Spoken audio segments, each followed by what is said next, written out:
Hello students, आज आपण पाहणार आहोत चिन्हांचे नियम। आजच्या या व्हिडिओमध्ये आपण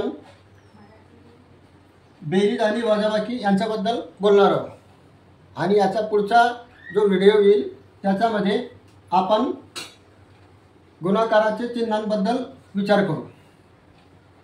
तर बघा, हा प्लस आणि हा प्लस अधिक अधिक या दोघांची बेरीज यांचे उदाहरण आपण या ठिकाणी दिलेले आहे। 6 अधिक 5 दोघं अधिक आहे म्हणून दोघांची बेरीज 11 आली। आता या दुसरा नियम असा आहे की जर दोघं मायनस राहिले आणि त्यांची बेरीज करायची आहे तर ह्या दोघांची बेरीज होऊन जाईल।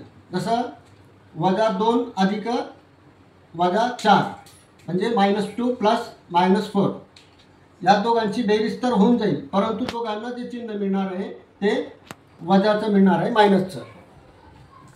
आता तिसरा जो नियम आहे, जर दोन्ही संख्यामध्ये एक प्लस आणि एक मायनस आहे तर अशा वेळी हा प्लस लहान आहे आणि हा मायनस मोठा आहे तर मोठ्या संख्येचा चिन्ह या दोघांचा उत्तर जे येईल त्याला वजाचं चिन्ह मिळेल, कारण मोठी संख्या 7 आहे।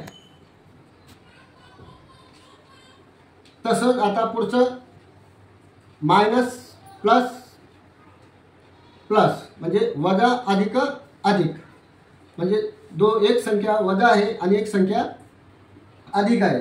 तर अशा वेळेस या ठिकाणी मोठी संख्या 8 आहे आणि लहान संख्या 5 आहे। तर या दोघांचा जो होईल 8 मधून 5 तर जातील, 8 मधून 5 वजा होऊन जातील, परंतु मोठी संख्या 8 आहे म्हणून उत्तरला आपल्याला चिन्ह वजाचंच द्यावं लागेल, म्हणजे मायनस। या ठिकाणी मोठी संख्या 7 होती म्हणून याला मोठ्या संख्याचं चिन्ह मिळालं आणि या ठिकाणी सुद्धा मोठी संख्या 8 आहे आणि लहान संख्या 5 आहे तर त्याला सुद्धा वजाबाकीचं चिन्ह मिळालं।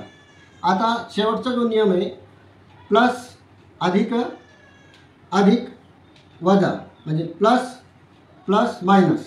अशा वेळेस जर मोठी संख्या प्लस आहे अधिक आहे आणि लहान संख्या वजा आहे तर याला मोठ्या संख्येचं, जसं या मोठ्या संख्येचं उत्तर याला चिन्ह याला मिळालं तसंच याच्यामध्ये सुद्धा मोठी संख्या 9 आहे म्हणून याला चिन्ह अधिकचंच मिळेल, म्हणून अधिक 5।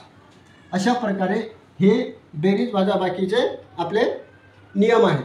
हे नियम तुम्ही लिहून घ्या, पाठ करून घ्या आणि तुम्हाला हे चिन्ह आयुष्यभर तुमच्या कामात येणार आहे। म्हणून याला फक्त तुम्ही लाईक नको करा, आपल्या मित्रांमध्ये शेअर करा आणि सबस्क्राईब करण्यास विसरू नका।